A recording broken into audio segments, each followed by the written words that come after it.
Where is the price of gold and silver headed? Wouldn't it be nice if we had a crystal ball and we could plug it in and find out? But we don't. What we do know is that the recent moves by the United States Federal Reserve have created a very difficult environment for our friends gold and silver. We are fed up. I want to talk about two main things. Number one, why we should be very, very skeptical of what the Fed says. And number two, what are they actually doing right now? Are they trying to create a worldwide depression? This is very fascinating stuff, guys. Let's talk about it right now. Hey, if you enjoy talking about this kind of stuff, right? Silver, gold, politics, geopolitical situations, silver, gold, you've found yourself a home. You're always welcome here. If you enjoy my content, I'll put out a new video darn near every day. So you got a friend for life. You can subscribe right here.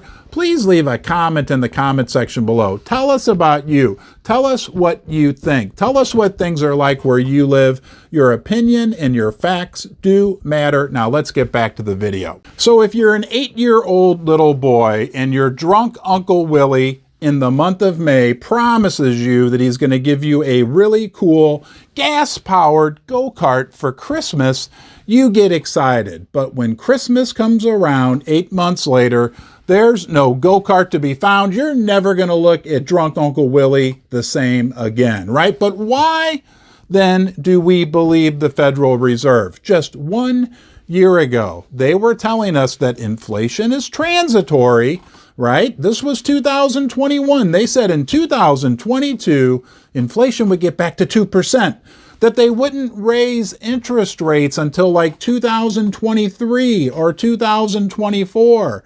They told us all kinds of things just last year that were not true, but now, for some reason, in 2022, when they've done the exact opposite, basically, of what they said they were going to do, we believe that they're going to do in the future what they say they're going to do right now. I just have to call that into question. We give so much credibility to the Fed, and really, they've proven themselves incredibly uncredible. Look back at what Greenspan said. Look back at things that Bernanke said about the great financial crisis. Look at the things that Yellen said.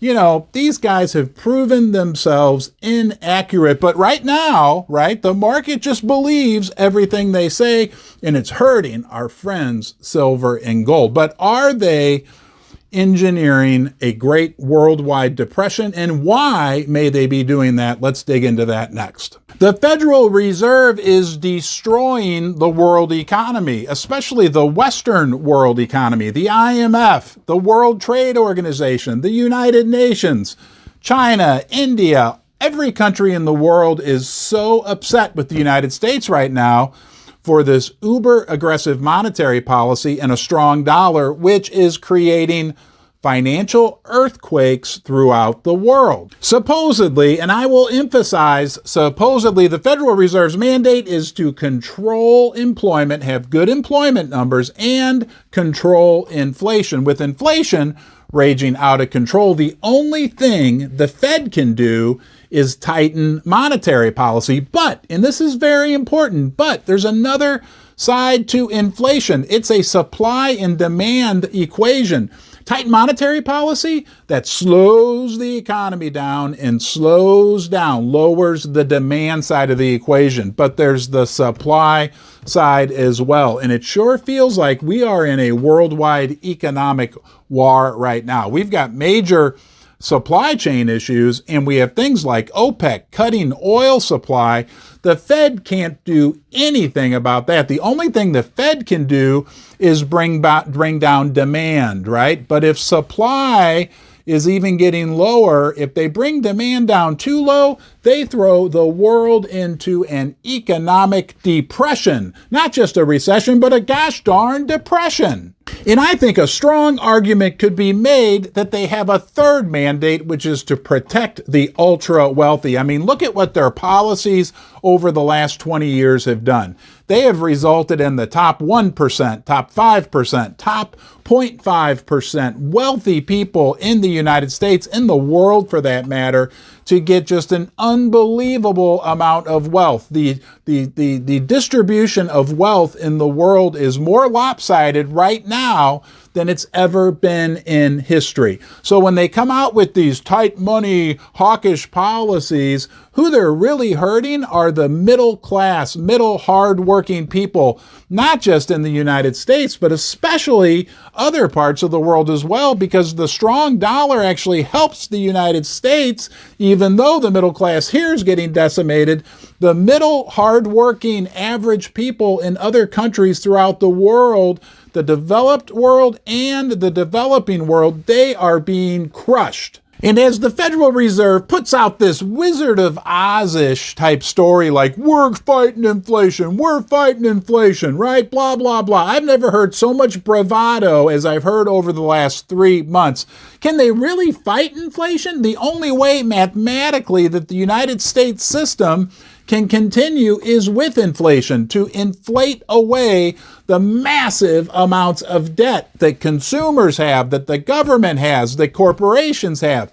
They can't really get inflation under control, because if they do, the system would likely implode. But they'll keep this mirage going that they're fighting inflation. But what it's going to do, it's going to make credit card interest rates go higher, mortgage rate interest rates go higher, corporate debt rates go higher, and the other people outside of the United States, they are suffering even worse than us. 60% of the world's debt is held in US dollars.